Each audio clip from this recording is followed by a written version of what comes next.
Republic day వేడుకలు దేశం అంతటా ఘనంగా జరిగాయి. శుక్రవారం దేశ రాజధాని ఢిల్లీలో నిర్వహించిన గణతంత్ర ఉత్సవాలు అంబరాన్నంటాయి. కర్తవ్య పథ్లో భారత రాష్ట్రపతి ద్రౌపది ముర్ము జాతీయ పతాకాన్ని ఆవిష్కరించారు. ఈ గణతంత్ర వేడుకలకు ఫ్రాన్స్ అధ్యక్షుడు ఎమాన్యుయల్ మక్రాన్ ముఖ్య అతిథిగా హాజరయ్యారు. ఉపరాష్ట్రపతి జగదీప్ ధన్కర్, ప్రధాని నరేంద్ర మోదీ, కేంద్ర మంత్రులు తదితరులు ఈ గణతంత్ర వేడుకల్లో పాల్గొన్నారు. ప్రధాని మోదీ ఉదయం జాతీయ వార్ మెమోరియల్ను సందర్శించడంతో వేడుకలు మొదలయ్యాయి. ఆ తర్వాత రాష్ట్రపతి ద్రౌపది ముర్ము, ఫ్రాన్స్ అధ్యక్షుడు మక్రాన్ సాంప్రదాయ బగ్గీలో వేదిక వద్దకు చేరుకున్నారు.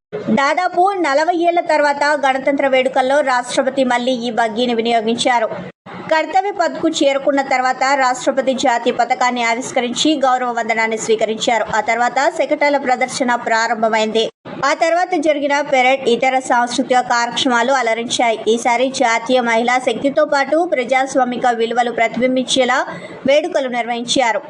పెరేడ్ ఆవాహనతో మొదలైంది. ఆవాహనలో 100 మంది మహిళలు భారతీయ సంగీతాన్ని వినిపించారు. సాంప్రదాయ బ్యాండ్కు బదులుగా శంఖం, నాదస్వరం, నగారాతో ప్రదర్శన చేశారు.